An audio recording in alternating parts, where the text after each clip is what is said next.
Es muy bueno estar en casa otra vez. Ustedes saben que ser parte de la casa tiene sus ventajas y tiene sus desventajas.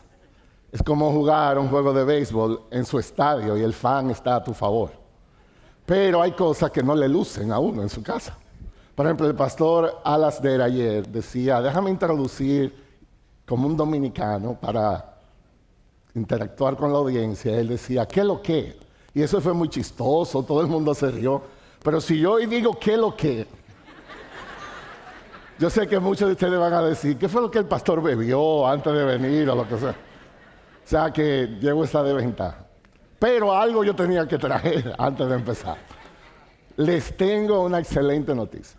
Les tengo un tremendo regalo. Todo, absolutamente todo lo que yo voy a decir está en sus notas. No van a hacer nada. ¿Cómo así? Okay. En el manuscrito que está disponible, creo que cuando usted se conecta a la web o lo que sea, literalmente yo les estoy suministrando no un bosquejo de la charla, sino un manuscrito de la charla. A mí me interesa que usted se lleve todo el material que vamos a hablar. Hay dos razones realmente por las que hice eso. Una es que si me da una cuestión aquí y no puedo seguir, el pastor Tomás va a venir a cerrar la conferencia. Él tiene todas las notas ahí y lo puede hacer. Pero en realidad la razón es esta. Yo quisiera que usted se enfoque ahora en lo que vamos a hablar. Yo tengo un hermano pequeño que se llama Daniel Marmolejos, que él es famoso porque él anota todo, hasta las respiraciones. Pero eso es mucho estrés. No se estrese ahora, tranquilo. Usted tiene todas las notas. La va a tener en su manuscrito y la va a tener en la pantalla. Y esa es la idea. Yo creo, particularmente, que esta exposición puede convertirse en un antes y en un después en su vida. Mi oración ha sido desde el día 1 que ninguno de nosotros salga de aquí en la misma condición como llegamos hoy aquí. Por lo tanto, más que una exposición, más que una charla, mi ruego es que hoy sea una mañana de ministración para tu alma. No importa en el lugar que estés espiritualmente, emocionalmente. Mi oración, mi anhelo, es que Dios toque tu corazón en esta mañana. Para brevemente introducir, el pastor Alasdair anoche hizo un excelente trabajo contextualizando parte de todo lo que vamos a ver hoy. Una de las cosas que él decía es que las emociones existen porque el amor existe. La razón por la que nos emocionamos es porque amamos. Y él hablaba del ejemplo de Jesús con Lázaro y sus hermanas, cómo interactuaba. Y esas emociones en sí son un regalo de Dios. Dios las ha puesto ahí como una alarma, una idea de lo que viene. Otra cosa que el pastor decía es, las emociones no pueden ser manejadas evitándola o corriendo de ella o escondiéndose de ella. Y uno de los términos que él estableció preciosamente anoche, él decía, mejor vamos a interactuar con las emociones. No vamos a huir de ellas, no las vamos a negar. Vamos a interactuar. Y en ese sentido, básicamente, la idea es 4 cosas en esa interacción. Primero, necesitamos identificar nuestras emociones. Necesitamos examinar nuestras emociones. Necesitamos evaluar nuestras emociones y necesitamos actuar en base a ellas. Y yo quisiera hoy en la mañana usar exactamente esa guía para que hablemos acerca de la culpa y hablemos de la vergüenza. ¿Están listos? Así que si usted no estuvo aquí anoche, ya más o menos tiene una idea. Le tomó 3 minutos lo que ayer nos tomó 2 horas, pero básicamente estamos ubicados. Muy bien, yo quisiera entonces introducir mi tema acerca de la culpa y la vergüenza. Lo primero es a manera de introducción. Para nosotros es importante como creyentes recordar esto. Cuando nosotros conocemos de Jesús, en esa experiencia de salvación, creamos un fundamento. Esa es la base sobre la cual nosotros construimos nuestra esperanza. para una vida más plena, de disfrutar a Dios, disfrutar su creación. Algunas veces yo digo como un testimonio, si yo no creyera de verdad que Dios llena el alma, yo jamás en la vida respondería a un llamado de ser pastor, y mucho menos pastor de consejería. La única razón por la que yo gano el valor de entrar a un salón de consejería, sin importar cuál es el problema que viene, es porque yo creo que en Jesús hay esperanza. En Dios hay esperanza. Dios ha hecho todo lo que necesitamos para una vida más plena que podamos disfrutar. Como hemos visto hasta aquí, las emociones entonces juegan un rol esencial en la manera como disfrutamos esa salvación, especialmente en la relación unos con otros. Una de las cosas que el pastor Alasdair ayer señalaba, somos seres relacionales y las emociones nos conectan verticalmente con Dios, nos conectan horizontalmente de unos a otros. Ahora, esta es mi convicción. De todas las emociones que podemos considerar, y hoy en esta conferencia solo hemos elegido unas cuantas, yo tengo la convicción personal de que todas las emociones, la culpa y la vergüenza, son las que están más íntimamente relacionadas al aspecto del pecado en nuestras vidas. La culpa y la vergüenza crean el fundamento de muchas otras cosas, como vamos a ver en el día de hoy. Y esas emociones son muy familiares para nosotros. El problema es, especialmente la culpa y la vergüenza, tenemos que admitir que muchas veces fallamos. No solamente en identificarla, sino también qué vamos a hacer con esa culpa. ¿Qué vamos a hacer con esa vergüenza? Así que estas son algunas de las preguntas que yo intentaré responder en mi exposición esta mañana. ¿Por qué muchas veces nos sentimos culpables, avergonzados con esas emociones? Segundo, ¿cómo debemos manejar esos sentimientos de culpa, esos sentimientos de vergüenza? ¿Qué herramientas nos ha dado Dios en su palabra para que podamos interactuar con esas emociones? Yo me voy a tomar el resto del tiempo mío aquí para responder bíblicamente esa pregunta. Primero, yo quiero que hablemos de la naturaleza. Es muy difícil que nosotros podamos hablar de manejar algo que no entendemos. Así que déjenme tomar un tiempo para tratar de explicar en sí qué es eso de la culpa. ¿Qué es eso de la vergüenza? ¿Cómo surge? ¿Qué tiene eso que ver conmigo? Y yo quiero entonces invitarle a un tour, a un viaje hacia la creación. Este es el inicio mismo de la creación y el génesis, en realidad, el inicio de todo este problema que llamamos culpa y vergüenza. Los que me conocen como pastor y expositor, yo soy muy fiel al texto, así que yo quisiera que la Biblia hable. Deben prepararse para una charla que va a estar saturada de la Biblia. La idea es que Dios hable. Muy bien, Génesis 2. Déjenme empezar por aquí, porque en esta narrativa, este texto nos introduce a la situación. Hablando de los dos primeros seres que han habitado la creación, Adán y Eva, en el huerto del Edén, esta es la manera como termina el Génesis 2, en esta narrativa de la creación. Ambos estaban desnudos, el hombre y su mujer, y dice el texto, y no se avergonzaban. No se avergonzaban. Qué interesante. Y la pregunta es, ¿cómo así que no se avergonzaba? Era el hombre, era su esposa y su mujer. ¿Vergüenza de qué? Un esposo y una esposa se disfrutan mutuamente.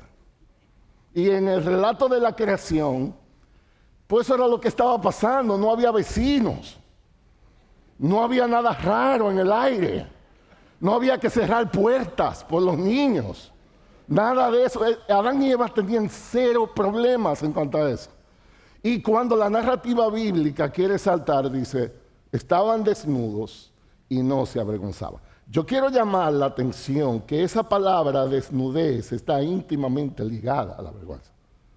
porque lo vamos a ver ahora más adelante. En otras palabras, el estar desnudos hasta aquí no era ninguna causa de vergüenza. No había razón para ello. Estaba todo ok. Yo lo llamaría eso pleno disfrute de la presencia de Dios. Para mí es muy importante que ustedes entiendan aquí el aspecto de la presencia de Dios. La desnudez de Adán y Eva no le era ningún obstáculo para disfrutar la presencia de Dios. El disfrute de la presencia de Dios era la clave aquí. Estaban completos, estaban llenos, estaban en un perfecto disfrute de la creación de Dios, del uno al otro. No había ningún lugar para la vergüenza. El problemita empieza en Génesis 3. Y este es justamente lo que en teología conocemos como la caída del hombre. La serpiente, que era más astuta que cualquiera de los animales del campo que el Señor Dios había creado, y dijo a la mujer: con que Dios les ha dicho, no comerán de ningún árbol del huerto. Yo quisiera que ustedes entiendan que la metodología del enemigo no ha cambiado. Eso es desde el inicio mismo de la creación hasta el día de hoy. Satanás siempre va a distorsionar la voluntad de Dios en nuestras vidas. Lo que Dios había dicho no era eso. Dios había dicho exactamente lo contrario. Pueden disfrutar lo que quieran de la creación. Un árbol, ese, no pueden comer de ese. Y Satanás lo cambió. Satanás dijo: con que Dios les ha dicho no comerán de ningún árbol. Eso es tan obvio que Eva se dio cuenta. Y dice, verso 2, la mujer respondió a la serpiente: del fruto de los árboles del huerto podemos comer, pero del fruto del árbol que está en medio del huerto, Dios ha dicho, no comerán de él, ni lo tocarán. ¿Saben por qué? Porque van a morir si lo hacen. Y eso no quedó ahí. Ustedes conocen la narrativa. La serpiente dijo a la mujer: ciertamente no morirán. Y ¿saben qué, hermano? Ese es exactamente el argumento que Dios usa hoy, que el diablo usa hoy en la tentación. No vas a morir. Eso lo hace todo el mundo. Satanás minimiza la consecuencia del pecado antes de cometerlo y la maximiza después de cometido. A ti te dice, es una tontería, nadie te está viendo, eso no importa. Mira, muchísima gente hace eso. Y después que tú lo haces, te dice, tú ves que tú no eres cristiano. Le dijo Satanás a la mujer: no morirás, olvídate de eso. No morirás. Pues Dios sabe que el día que de él coman, se les abrirán los ojos. Se les van a abrir los ojos. Y aquí está el tema: ustedes serán como Dios. Van a conocer el bien y el mal. ¿Y qué pasó? Verso 6. Cuando la mujer vio que el árbol era bueno para comer y que era agradable a los ojos y que el árbol era deseable para alcanzar sabiduría. Déjenme enfatizar una cosa aquí en la narrativa. Yo sé que esto no es un estudio bíblico de Génesis. Yo estoy claro de eso. ¿No le llama la atención la función de los ojos en la tentación? Ella vio. No solamente eso, ella sintió que el árbol era agradable a los ojos. Hay una función al día de hoy en esto, hermano. Nosotros debemos ser un poquito más sabios con lo que vemos. Y nosotros debemos ser un poco más sabios con cómo se confunden nuestras aspiraciones y deseos atraídos por la vista. Pero dijo que era deseable alcanzar sabiduría Y aquí está el problema. Y ella tomó de su fruto y comió. Y también al marido que estaba con ella, y él comió. O sea, aquí está nuestro querido hermanito Adán, que en vez de ser un protector de la mujer y guía, está el perfecto hombre pasivo. No hay nada en el relato bíblico que sugiera que Adán dio alguna sugerencia. Adán le brindó, Eva le brindó y él dijo, ay, pues parece que esto funciona, es bueno. Y Adán pecó de pasividad en eso. Y hoy en día también muchos hombres pecan con eso. Y el punto es que viene la tentación y la desobediencia. Recuerden la secuencia, para mí es muy importante. Disfrute pleno de Dios, todo iba muy bien. Desobediencia, la tentación, y el verso 7 recoge 3 de los aspectos que marcan este problema. Entonces fueron abiertos los ojos de ambos. Entonces conocieron que estaban desnudos. Entonces cosieron hoja de higuera y se hicieron delantales. Hay 3 efectos de la desobediencia en el texto, muy ligados a lo que vamos a estudiar esta mañana. Primero, una conciencia culpable. Conocieron, empezó algo que no existía antes.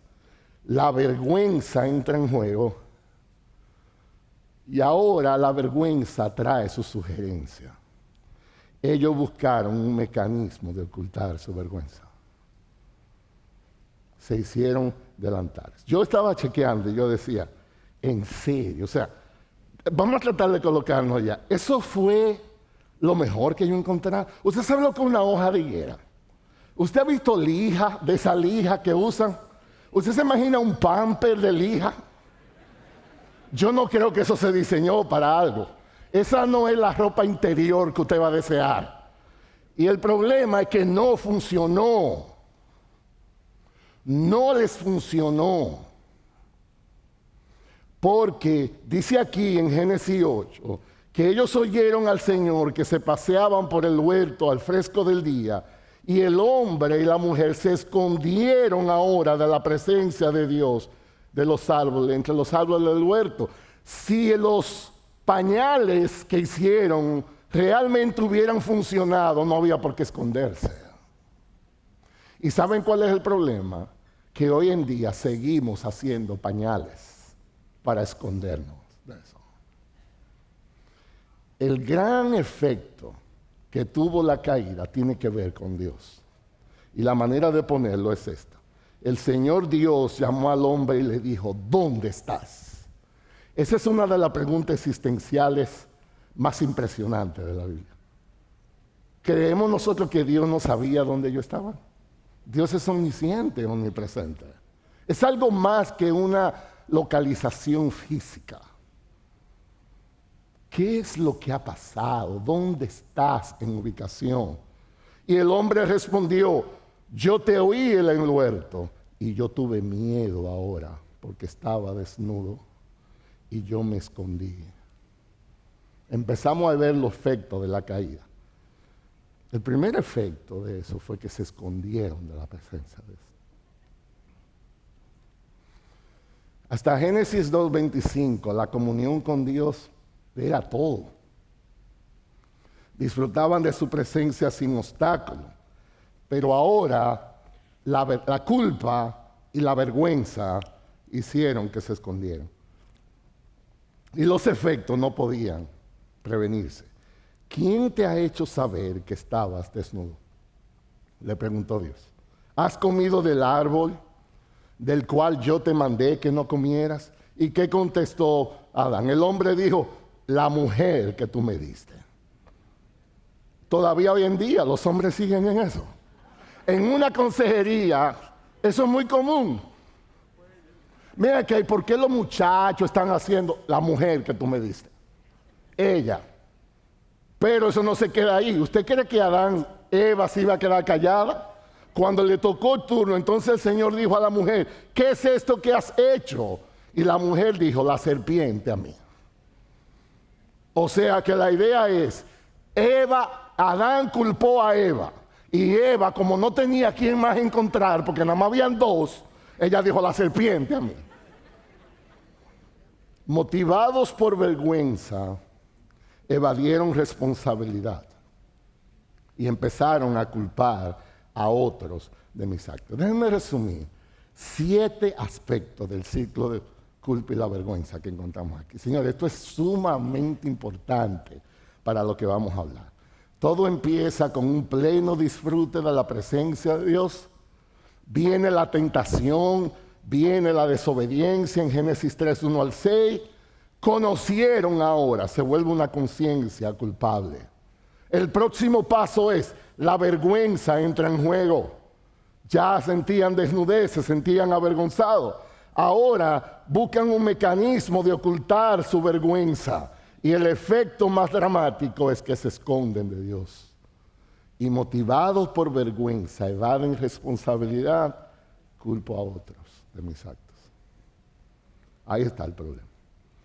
Una vida tratando de esconderse de Dios. Déjame decirle esto, hermano amado, amigo. Una pausa aquí.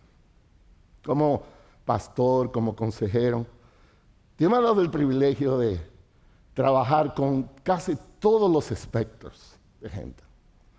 Yo recuerdo cuando era pastor en Minnesota, en una iglesia muy grande donde está el pastor John Piper, teníamos un ministerio que ayudábamos hispanos que estaban confrontando necesidades médicas, eran pobres, algunos de ellos no tenían los documentos. Íbamos a los hospitales y la idea era traducirles para que pudieran recibir los servicios. Eso era muy temprano en la mañana, a veces un día mío comenzaba yendo al hospital. Había un equipo de hermanos, yo simplemente estaba ahí. A estas personas que estaban en una nación extranjera, no dominaban el idioma, con problemas de salud, nosotros les decíamos, tu esperanza es Jesús. El problema tuyo no es pobreza, el problema tuyo es Jesús. Luego de ahí yo salía y me iba a la oficina de la iglesia, a consejería. Y en un día típico normal venía una pareja profesional, una pareja de abogados, tenían problemas de comunicación en el matrimonio, bien educados, con buena posición social.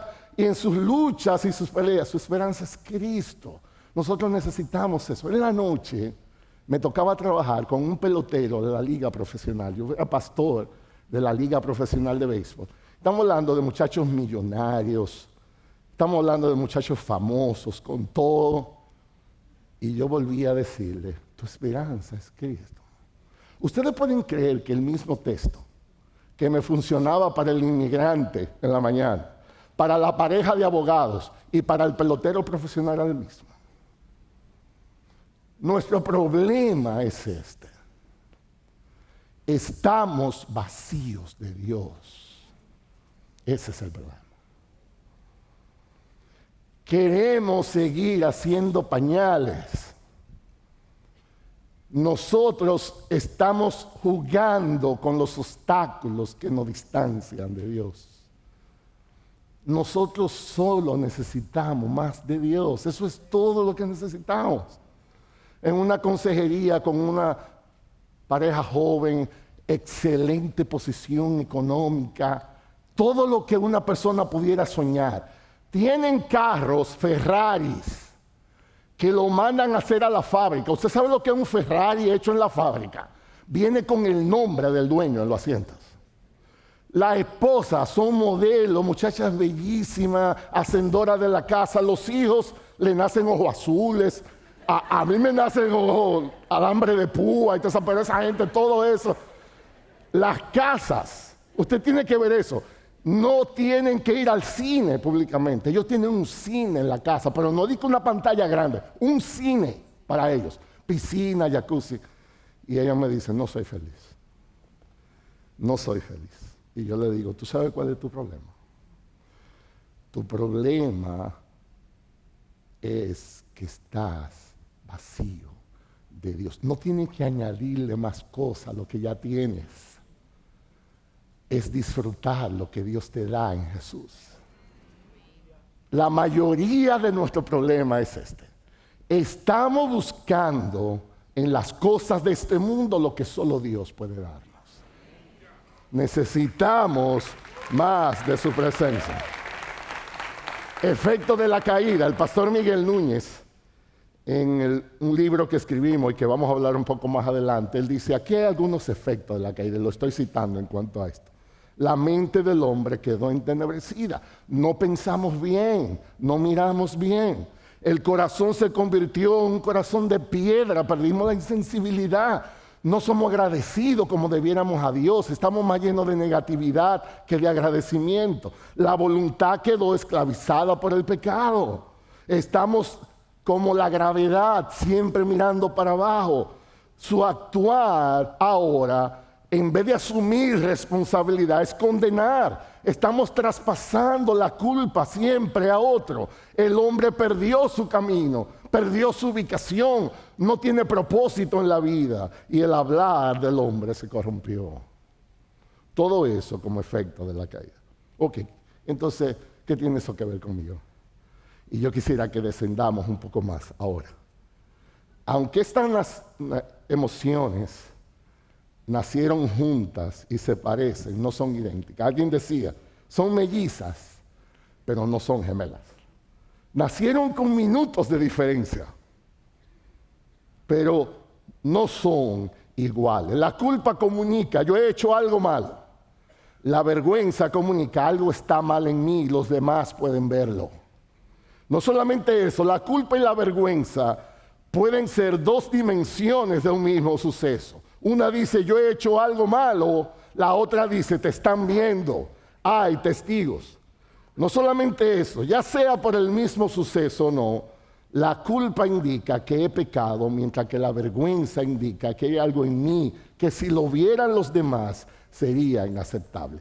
Cuando yo estaba orando y meditando, una de las cosas que hice, déjame tratar de hacer distintivos básicos en cuanto a eso. Aquí hay 7 distinciones importantes entre la culpa y la vergüenza. Yo creo que esto es importante para la aplicación que vamos a ver. Déjenme mencionar 7.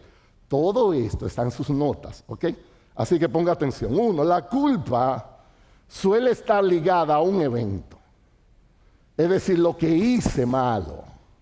Pero la vergüenza está atada a una persona. Yo soy malo. La culpa es lo que sucedió. La vergüenza es como yo me veo a mí en el acto. La culpa se enfoca en la ofensa, la conducta. La vergüenza se enfoca en el ofensor, mi identidad. Ataca más mi identidad. Tercero, la culpa es estar consciente de no cumplir una regla. La vergüenza es una sensación de fracaso ante los ojos de alguien. Siempre la vergüenza me proyecta hacia cómo me ven los demás. En otras palabras, la culpa se trata de la desobediencia a una ley, a un código. Pero la vergüenza es cómo percibo que me ven los demás o cómo me veo a mí mismo. La culpa es la herida, la vergüenza es la cicatriz de esa herida. Un evento o una cicatriz. 5, la culpa tiene que ver con la convicción. La vergüenza tiene que ver con la condenación. Yo tengo la convicción de que no honré a Dios en esto. La vergüenza trae condena en cuanto a eso. 6, la culpa tiene que ver con la confesión. La vergüenza se trata de culpar. Es un ataque continuo a eso. 7, la culpa trata de reconocer la verdad de que hemos hecho algo mal. La vergüenza es un sentimiento debilitante que negativamente nos borra de la gracia de Dios. El pastor David Powlison, de hecho, es parte del CCF. Él murió recientemente. Se considera al pastor David Powlison como el padre de la consejería moderna. Todo el que estudia algo de consejería bíblica tiene que pasar por los recursos de este siervo. Fue un hombre que tuvo una influencia inmensa en el movimiento de consejería bíblica en el mundo entero. Él estudió en Harvard, un PhD en psiquiatría. Dios lo llamó y entonces se volvió un teólogo de la parte bíblica y él combinó ambas cosas. Él decía, en la caída, la vergüenza cubrió aún más extensamente la culpa. La culpa es quedar corto, crucé la línea, pero la vergüenza es el efecto de todo eso. me siento expuesto, me siento inútil, me siento fracasado, me siento rechazado, contaminado, deshonrado. La sombra de la vergüenza fue mucho más allá que la culpa, señala el pastor David Pollis. Ok, ¿cómo la culpa y la vergüenza afectan las relaciones? Todo esto porque recuerden, las emociones no conectan. Algo pasa en mis relaciones con relación a eso. Tanto la culpa como la vergüenza están diseñadas para alentarnos de una ruptura en nuestras relaciones. Algo hay mal. Algo ha pasado que me afecta. Ambas emociones tienen que ver fundamentalmente con nuestras conexiones con otros, como decíamos, con Dios y con lo que están a nuestro alrededor. Cuando la culpa y la vergüenza funcionan bajo el diseño bíblico, entonces deben llevarnos a confesión, deben llevarnos al arrepentimiento, deben llevarnos a la reconciliación. Pero cuando la culpa y la vergüenza funcionan de manera distorsionada, entonces hay problemas. Nos conducen exactamente al opuesto. Aislamiento, escondernos, escapar de la situación. Son dos dinámicas totalmente diferentes. El mejor ejemplo, o uno de los buenos ejemplos, está con el caso de Pablo y la iglesia en Corintios. Déjenme tratar de contextualizar para leerle el texto.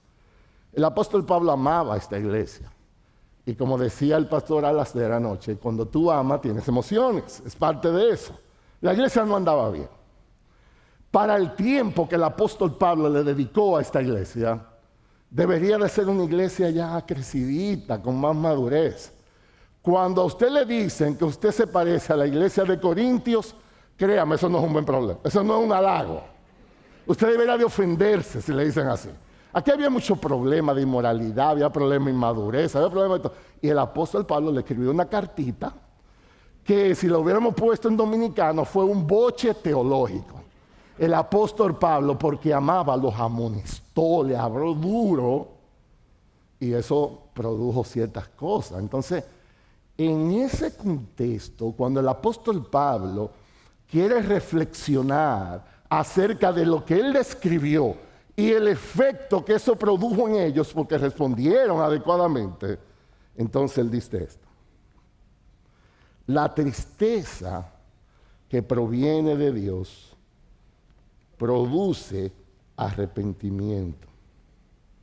Y ese arrepentimiento lleva a la salvación. Pero en cambio, y del cual dice no hay que arrepentirse, alguna versión dice no deja pesar, es una tristeza buena. Pero la tristeza del mundo produce muerte. Ahí está la diferencia. Hay una culpa y una vergüenza que funcionan bien. Hay otras que si se manejan inadecuadamente te van a traer problemas. Yo soy un diseñador gráfico frustrado, ¿ok? Eso es algo que aquí en Confianza, en familia, no lo digan a nadie, pero eso entre nosotros. Yo ese texto dice, yo tengo la convicción de que dice más de lo que vemos. Hay algo más profundo aquí en esto de lo que se percibe a simple vista. Déjenme ponérselo en gráfica, lo que estamos ahí. Poniéndole los ejemplos. Hay una respuesta piadosa a la culpa y la vergüenza. Cuando esa tristeza te entra, que es según Dios, porque está bien sentirse mal a veces, como explicaba el pastor Alasdair, entonces esa culpa entra a tu vida. Esa culpa debe mover tu corazón a confesar. Esa confesión tiene que producir un real arrepentimiento en tu vida, un antes y un después, un cambio de hábitos. El pastor Alasdair decía, no te enfoques tanto en las emociones, enfócate en lo que amas, porque la emoción va a ser un efecto de eso. El arrepentimiento en esencia es esto, yo tengo que aprender a amar como Dios ama. Estoy amando lo incorrecto. Ese arrepentimiento entonces produce liberación. Eso te quita una carga inmensa de adentro. Es como si nacieras otra vez. Es como si el día comienza de nuevo. Y eso es una manera de experimentar la salvación que Cristo ha comprado. Y esa salvación trae sanación a tu vida. Sano emocionalmente de esa realidad. Y entonces tú experimentas la belleza del perdón de Dios. Pero la respuesta de incredulidad negativamente a la vergüenza, cuando viene y tú no la manejas bien, entonces tú ocultas eso.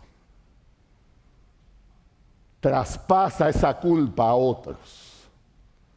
Y dice el pastor Pablo, viene la muerte a tu vida. Déjenme ilustrarles estos dos ejemplos. Nosotros encontramos el evangelio a Pedro. Pedro, en los discípulos, era muy especial como discípulo. Yo creo que Pedro era el dominicano en el grupo de los discípulos. Es increíble. Donde quiera que había un lío estaba Pedro. Pedro estaba en el lago, el Señor lo manda adelante de noche, vino una tormenta, los discípulos creían que se iban a morir. Jesús viene caminando de noche, señores, caminando. Es como si el Señor Jesús dijera, ¿hay algún problema? ¿Que pasa algo? Caminando por la tormenta y las aguas. ¿Saben lo que dijo Pedro? Si eres tú, manda que yo vaya y camine a ti. Dije, pues este tipo está loco. ¿Y qué vamos a resolver con que tú camines? Si fuera yo, dijera, Señor, ven rápido, métete aquí, corre. Pedro no era un buen consejero bíblico. Jesús tenía que ir a Jerusalén para cumplir su propósito y él echó el brazo y le dijo, no vaya para allá, te van a matar si vas para allá. Y Jesús le dijo, apártate de mí, Satanás. Ustedes pueden creer que en un momento él dijo, tú eres el Jesús, el Dios viviente. Nadie se atrevió a dar esa respuesta. Y Jesús le dijo, eso te lo reveló el Dios de los cielos a ti. Y un poquito más adelante le dijo, apártate de mí, Satanás. Ese era Pedro. Pedro sufrió una de las decisiones más penosas de la vida. En el momento más difícil de Jesús, de su ministerio, él negó a su mejor amigo, que era Jesús. Cuando llegó la acusación y tomaron a Jesús y lo apresaron, Pedro le siguió a donde iba. Y una de las muchachas que estaba ahí en el grupo dijo, ese también era él, señalando a Pedro. Y Pedro dijo, yo no lo conozco. Sí, él estaba en el grupo. No, yo no conozco a ese hombre. Y otra vez volvieron.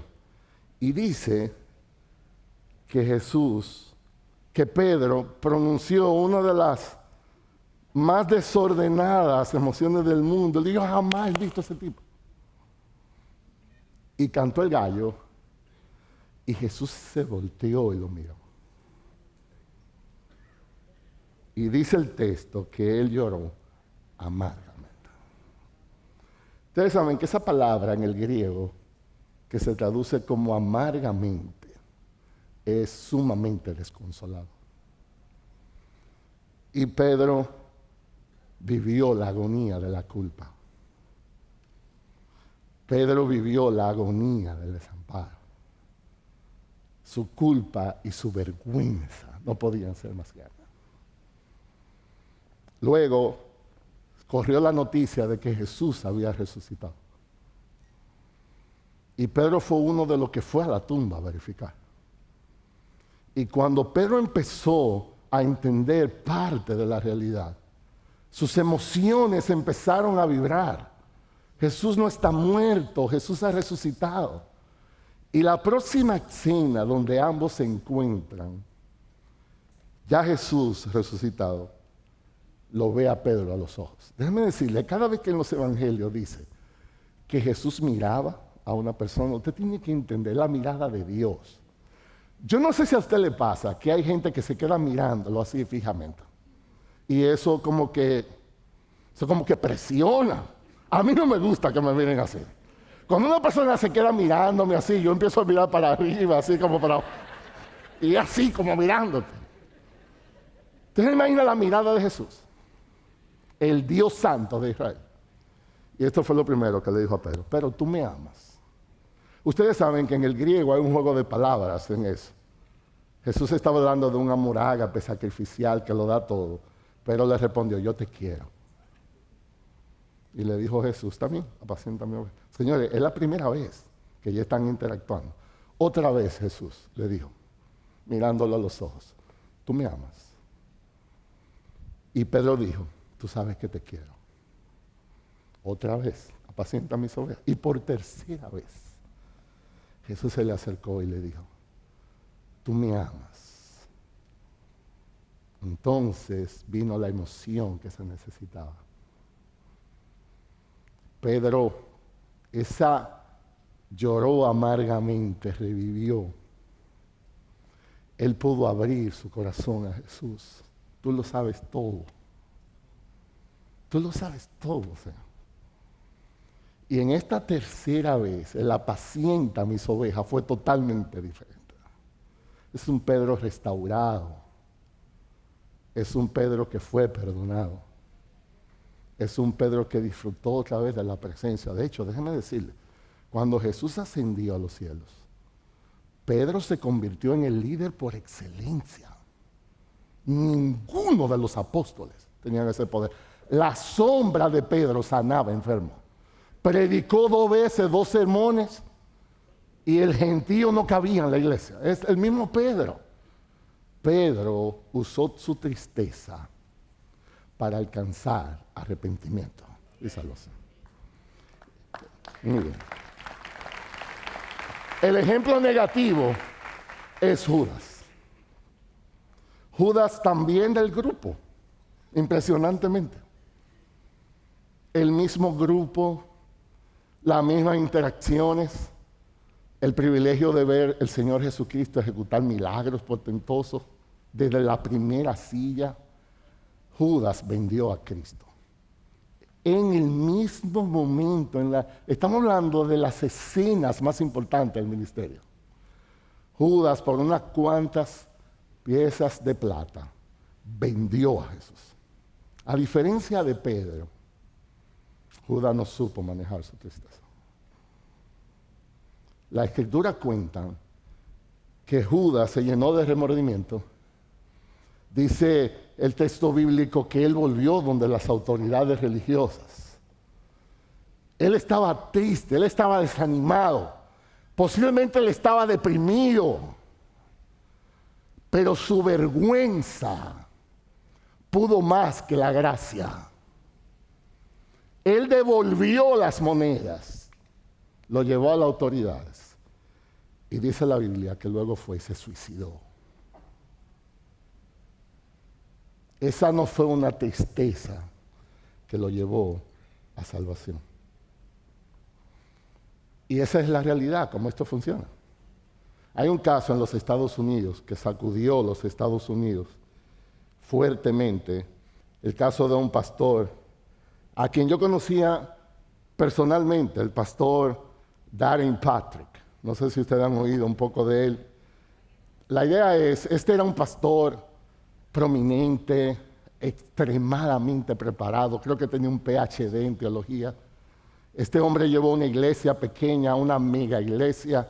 Yo estaba muy conectado con él porque él era el pastor del equipo de béisbol profesional de San Luis. Y en ese tiempo yo era el pastor del equipo profesional de los Minnesota Twins en Minnesota. Una vez al año nosotros nos reuníamos en Texas para describir el año en béisbol. Cómo íbamos a manejar las capillas, cómo íbamos a manejar todo. Era una persona extremadamente carismática. Era una voz en el mundo evangélico. Era el vicepresidente de uno de los movimientos de plantaciones de iglesia más exitosos que hay. Tristemente, mayo 4 del 2020, él se quitó la vida, se suicidó. Y eso conmovió al mundo evangélico. ¿Cómo es posible que un pastor, con la capacidad teológica que tiene, sirviendo, hablando a otros, aconsejando movimientos, no pudo manejar esas emociones? Y ¿saben qué? Eso debe hablarnos a nosotros. ¿Saben cuál es uno de mis mayores oraciones al Señor? Líbrame, Señor, de corazón, líbrame de ser un instrumento de bendición para otros y yo no poder aplicarme a mí mismo tu gracia. Líbrame de vivir una vida en secreto que sea inconsistente con mi vida pública. Ayúdame a aplicarme a mí primero lo que tú quieres que yo enseñe a otros. Hermanos, nosotros tenemos que orar unos por otros. Necesitamos eso. Entonces, volviendo a la aplicación práctica ahora, ¿cómo yo respondo a la culpa y la vergüenza bíblicamente? Aprendimos 4 elementos ayer. Yo debo identificar primero la culpa. Al igual que con muchas emociones negativas, a veces podemos esconder la culpa y la vergüenza de nosotros mismos, de nuevo, haciendo delantales. Hay gente que su culpa y vergüenza, ¿saben cómo lo hace? Trabajando mucho, buscando éxito en otras cosas. Eso es pañales. Eso no te va a resolver el problema. Hay gente que se vuelven incansables produciendo, haciendo, y es el extremo de cosas. Estás huyendo a eso. A veces la culpa y la vergüenza se esconden bajo el disfraz de la ira, de echar culpa a otro. El caso de Adán dijo, la mujer que me diste. Y Eva dijo, la serpiente. Y así a veces nosotros estamos con un dedo a todo el mundo acusando alrededor. No solamente eso, debemos examinar y evaluar la culpa. Hay veces que hay una verdadera culpa. Y eso se refiere a un fallo moral, objetivo. Realmente hemos hecho algo malo, hemos violado la ley de Dios. Y es bueno sentirse mal. En ese momento la culpa funciona bien. Es parte del efecto del Espíritu Santo en tu vida. Si tú eres un verdadero creyente y haces las cosas mal, debes esperar que el Espíritu Santo te dé convicción de pecado, te quite el sueño, te quite la paz. Eso es bueno para nuestras almas. Pero a veces, examinando, hay una culpa falsa. Es el resultado de un fallo moral percibido que tiene su origen en algo distinto a la ley de Dios. Son normas culturales, valores de una familia, simplemente la expectativa que otros tienen de nosotros. Esa culpa es falsa. En el libro Desenredando la Emoción, el pastor Alasdair habla de, por ejemplo, un niño de padres divorciados. Entonces, aquí está el niño que hoy le toca visitar a su papá, porque es el fin de semana que le toca. Y la mamá se pone triste. Entonces el niño se siente culpable. Eso es una falsa culpa. Eso no tiene nada que ver con ninguna violación de la ley de Dios. Hay gente que nos imponen sus criterios. Y son tan fuertes esos criterios que nosotros creemos que violamos la ley de Dios. Eso no es de Dios. Y nosotros, sobre todo en esta cultura, yo me voy a meter en problemas con los hombres y me voy a ganar las hermanas aquí, ¿ok? Yo tengo la impresión de que el machismo en nosotros es muy fuerte, aún dentro de la iglesia. Algunos hombres, algunos esposos abusan de sus esposas y le ponen presiones como si fueran Dios y crean culpa.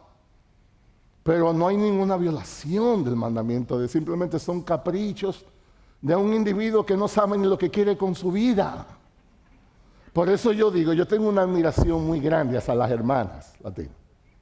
Son mujeres preciosas, maravillosas, piadosas en su mayoría, y son un regalo de Dios. El problema no son las hermanas, el problema son los hombres. Por eso yo digo, hermanos, crezcan. Usted sabe lo que es un bebé. Cuando un bebé nace, a los 3 meses, a las 2 de la mañana tiene hambre. ¿Usted cree que el bebé dice, ay, pero mami se acaba de acostar? Ella está cansada. Son las 3 de la mañana. 3 horas más y ya, mami descansa. ¿Usted cree que un bebé piensa así? Empieza a llorar. O usted busca la leche, o usted se tira por la ventana. Así hay hombres. En vez de 3 meses, tienen 30 años, 35, pero es lo mismo. O me da la leche o lloro. O me ofendo o lo que sea. Hermanito, crezca. Crezca. No cree tanta culpa en eso. Y lo mismo también con la vergüenza. Hay diferencia entre vergüenza y ser avergonzado. Señores, a veces nos avergonzamos por cosas que no tienen nada que ver con la ley de Dios. Yo vengo de un hogar muy pobre de Santiago, a veces me avergonzaba de ser pobre. Es decir, yo estaba en la universidad, mis amigos venían de familias pudientes y literalmente yo viví una época en mi vida, no conocía del Señor, pero yo me avergonzaba, me escondía. Yo no quería que me vieran tomando transporte público. Esa era una falsa vergüenza. En los deportes, yo soy aguilucho. Entonces eso es un problema. Porque a veces ya me da vergüenza decir que soy aguilucho con esos desastres. Pero a los liceístas que están aquí, para que no se animen, vamos al clásico de béisbol. Yo le dije, yo me puse a hablar tontería. Ustedes saben, yo trabajo para la liga de béisbol. Y yo en un sitio se me salió el dominicano. Yo le dije a unos puertorriqueños, mexicanos, venezolanos, ustedes tienen que aprender a perder. En la vida no todo. Y llegó el clásico. Y usted sabe la vergüenza que yo pasé con... Déjeme decirle, para mí el que me hablaba de béisbol tenía que matarme esta semana. Pero eso no tiene nada que ver con eso. Hay gente que se sienten avergonzados porque no son tan populares en las redes sociales. Usted sabe lo deprimente que es que un pastor celebre y de esto que están, ellos cogen un versículo y lo copy-paste y tienen 100,000 likes. Y yo duro como 3 días preparando el pensamiento. Y cuando yo lo publico, la morena que loca conmigo.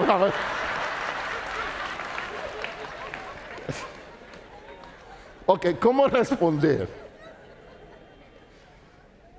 En general, la culpa y la vergüenza, en el mejor de los casos, deberían movernos hacia Dios. Deben movernos hacia los demás, confesión, arrepentimiento, reconciliación, sanación. Nosotros debemos evitar alejarnos de Dios a otros. El pastor Alasdair hablaba mucho ayer, el énfasis de relacionarnos, de la congregación, de adorar. Nosotros teníamos que sacar eso de adentro. Miren cómo Pablo manejaba rápidamente las emociones. Dice él en Romanos 7:21, esta es la agonía. Yo queriendo hacer el bien, hallo esta ley que el mal está presente en mí.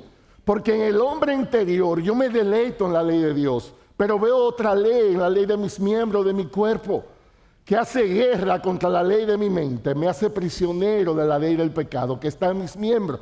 ¿Qué efecto emocional produjo esa convicción del apóstol? Dice el verso 24, miserable de mí.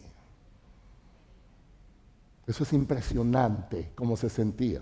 ¿Quién me va a librar de este cuerpo de muerte? La pregunta es, ¿se quedó él ahí? ¿Se quedó parqueado en su depresión? No. Verso 25. Gracias a Dios. Ahí está la transición. Gracias a Dios por Jesucristo, Señor nuestro.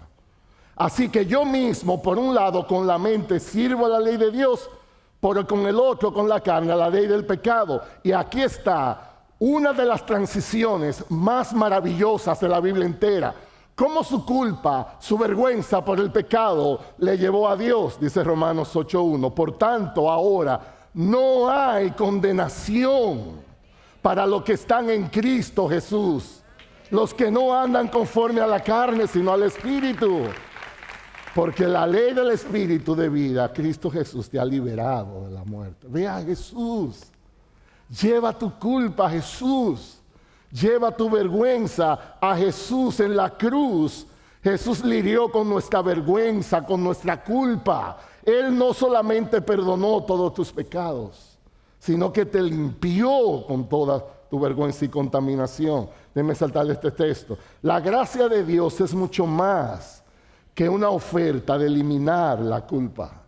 Es el poder para restaurar nuestra identidad, para abrirnos un camino hacia la verdadera intimidad, a la vida de comunión con Dios. Necesitamos no solamente buscar el perdón de Dios, sino restablecer nuestra relación con Él.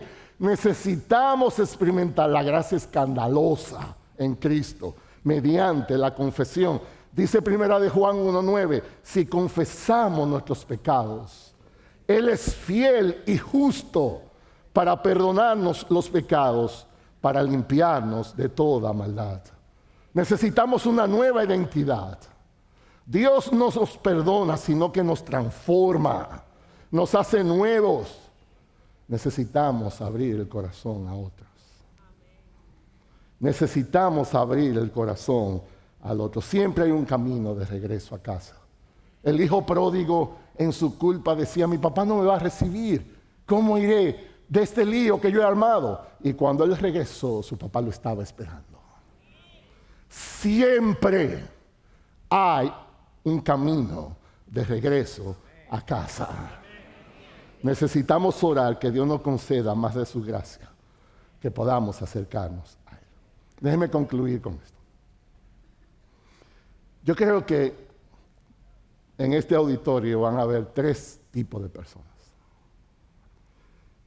Hay un grupo, creyentes, maduros, que abrazan la gracia de Dios, que responden a la administración del Espíritu, que cuando pecan contra Dios o contra otro, pues el Espíritu le mueve a confesar, a sanar, a restaurar.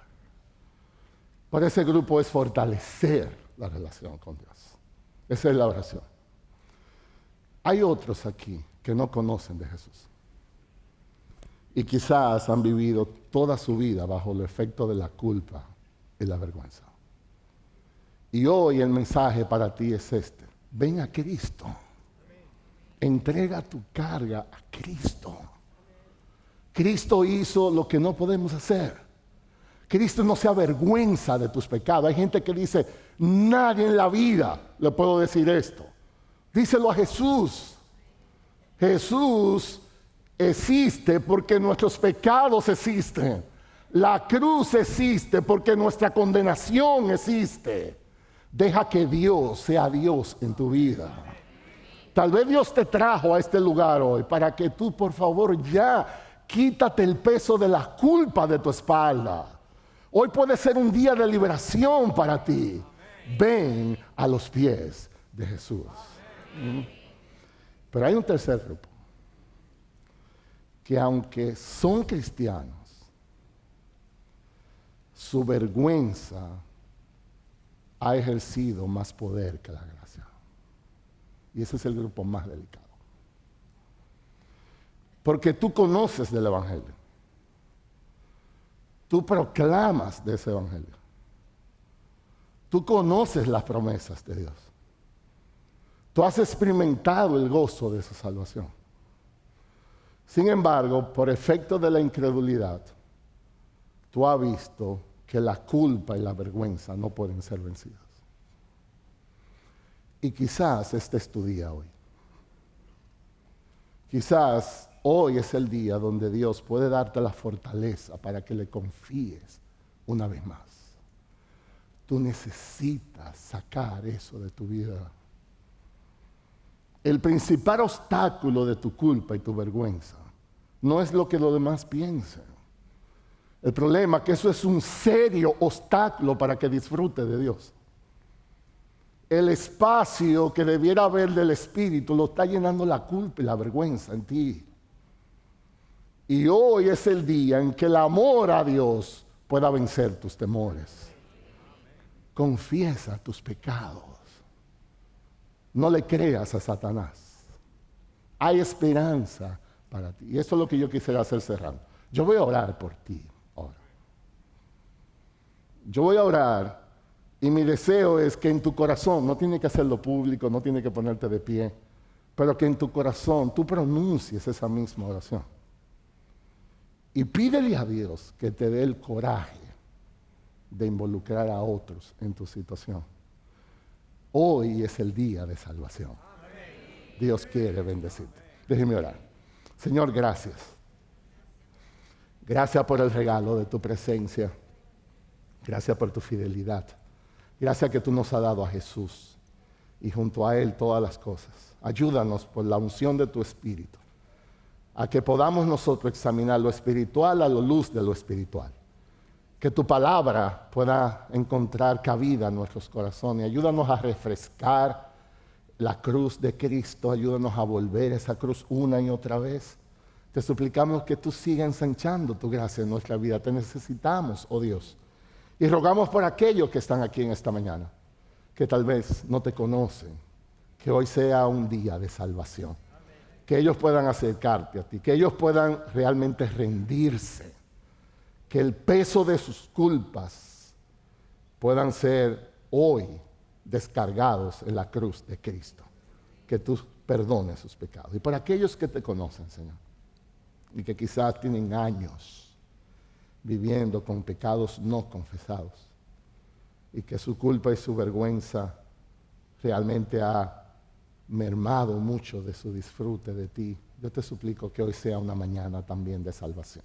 Que ellos puedan decir esto: Señor, gracias por hablarme. Gracias por tocar mi corazón.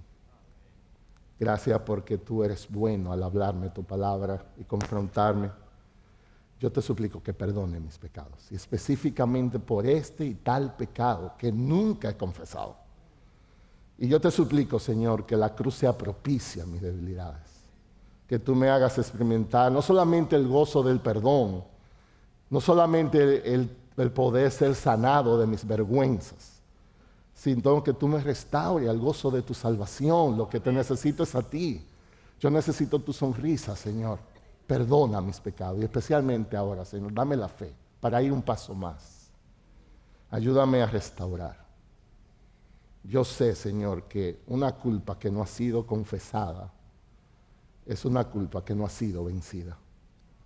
Yo necesito que tú me des la fe para ir más allá de mi vergüenza y que yo pueda alcanzar otra vez y restaurar el gozo de tu salvación. No apartes tu bendición de nosotros y ayúdanos, Señor. Te lo rogamos en el nombre de Cristo. Amén.